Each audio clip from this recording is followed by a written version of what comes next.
Here we go hit 3 trailer. కొంచెం late అయింది. Okay కానిద్దాం.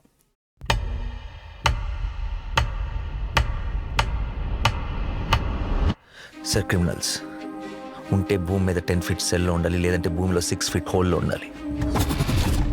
Behavioural correction అవని ఏ criminal కూడా సొసైటీలో ఫ్రీగా తిరగడానికి వీలు లేదు. అలా ఫీల్ అవ్వడానికి పర్సనల్గా ఎఫెక్ట్ అవ్వాల్సిన అవసరం లేదు. Behaviour correction. పాపకి 9 నెలలు సార్. ఏం చేస్తారు సార్ తీసుకెళ్ళి? హైట్ ఒక 5'9", 5'10" ఉంటాను. అక్కడక్కడ తెల్లగెట్టు చామచ్చాయ. ఆపదలో ఉన్న వాళ్ళని రక్షించడానికి యోధుడు ఏను ఒకసారి మళ్ళీ ఉన్నావు. పాప పోలీసు వాడైతే చాలు. పాపకి 9 నెలలు సార్. ఏం చేస్తారు సార్ తీసుకెళ్ళి? హైట్ ఒక 5'9", 5'10" ఉంటాను. అక్కడక్కడ తెల్లగెట్టు చామచ్చాయ. ఆపదలో ఉన్న వాళ్ళని రక్షించడానికి యోధుడు రంగంలోకి ప్రవేశిస్తాడు. ఒక్క ప్రాణాన్ని కాపాడడానికి ఎన్ని అహోరాత్రములు కష్టపడతాడో ఆయనకి మాత్రమే తెలుస్తుంది.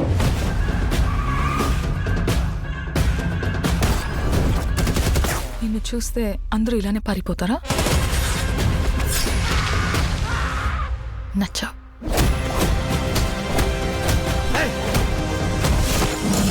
నేను అర్జున్ అని పిలవాలా, సర్కార్ అని పిలవాలా? జనాల మధ్యలో ఉంటే అర్జున్, మృగాల మధ్యలో ఉంటే సర్కార్.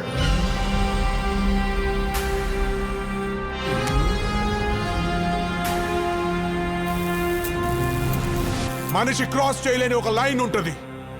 Tonight we are gonna cross that line. ఇన్ని పరీక్షలకు తట్టుకుని నిగ్గు తేలగలిగినటువంటి శక్తి ఉన్నవాడు తప్ప ధర్మ సంస్థాపన వైపుకి, ధర్మ రక్షణ వైపుకి అడుగు వెయ్యలేదు.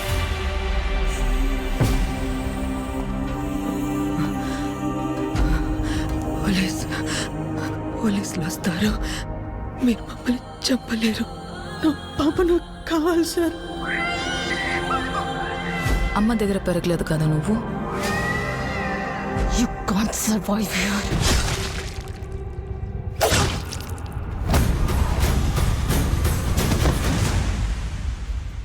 నా కెరియర్ బిగినింగ్ నుంచి వింటున్నాను ఈ మాట.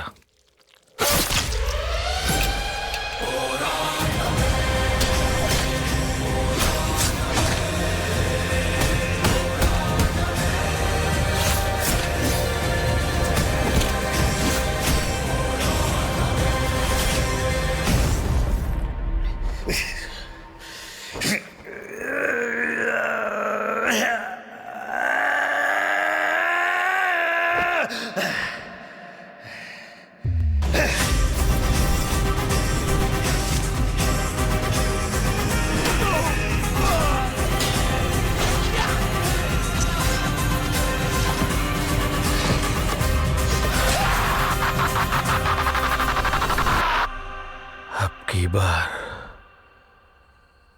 అర్జున్ సర్కార్.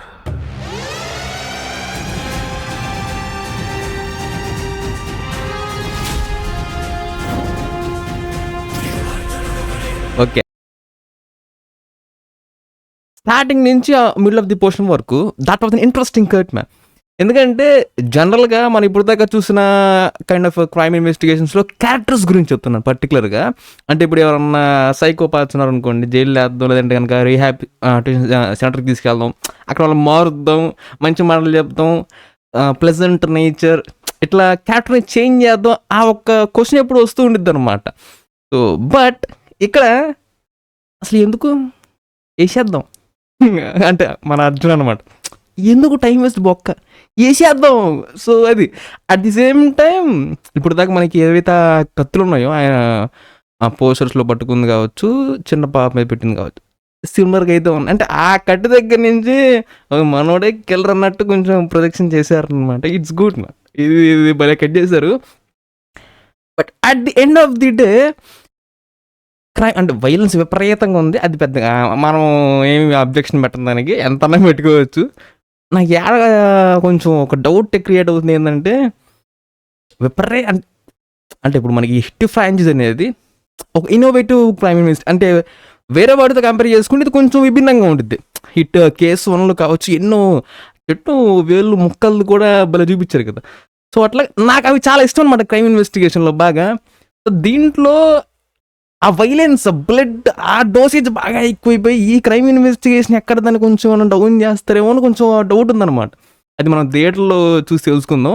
బట్ ఇంతవరకు బాగానే ఉంది, ఇట్స్ గుడ్, అంతా కూడా బాగానే ఉంది. మన సాంగ్స్ వచ్చిన తర్వాత ఇది ఏంటప్ప ఎన్ని దారుణంగా ఉన్నాయి సాంగ్స్, పెద్దగేం బాగాలేదు. అది ఒకలే మనకి సాంగ్స్ ఏం పని, క్రైమ్ ఇన్వెస్టిగేషన్ అంటే మనకి సాంగ్స్తో పని లేదు, జస్ట్ స్టోరీ, ఆ ఇన్వెస్టిగేషన్ ఎలా తీసుకెళ్తున్నారు. సో అంతే అనమాట అట్లాగా. బట్ అట్ లాస్ట్ ఇంకా హాఫ్ తర్వాత నుంచి ఎప్పుడైతే మనకి ఇంకా జిహాద్ కైండ్ ఆఫ్ అవి చూపించారో కొంచెం ఇదేంటి కొంచెం మళ్ళీ అటు వెళ్తున్నారేంట అనిపించింది అనమాట. సో అంతే, ఒక 2-3 డౌట్లు ఉన్నాయి. ఇదేంటి అసలు క్రైమ్ ఇన్వెస్టిగేషన్లో రొటీన్ పాయింట్స్ యాడ్ చేస్తున్నారు ఏంటి అని ఒక డౌట్స్ ఉన్నాయి అన్నమాట. సో యా, ఇచ్చినంత వరకు ఇట్స్ గుడ్. బట్ ఇంకా డౌట్స్ ఇంకా థియేటర్లో మంచిగా క్లారిఫై అయిపోతే బాగుంటుంది. అంటే వాటి మీద స్పెసిఫిక్గా ఇంకా వెళ్ళిపోకుండా. సో ఇంకా థియేటర్లో ఆఫ్టర్ వైల్డ్ గ్యాప్ తర్వాత ఒక మంచి క్రైమ్ ఇన్వెస్టిగేషన్ ఆ ట్విస్ట్ అండ్ టర్న్స్తో మంచిగా ఇవ్వాలని కోరుకుందాం. బ్లడ్ ఎంత పోసుకున్నా కానీ పర్లేదు, మనకి దాంట్లో అబ్జెక్షన్ లేదు. So yup man, and this one goes for the absolutely half gold and half silver man.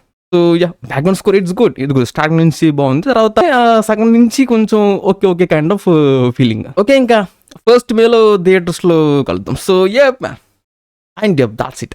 Subscribe if you enjoy it, and I'll catch you on the next one.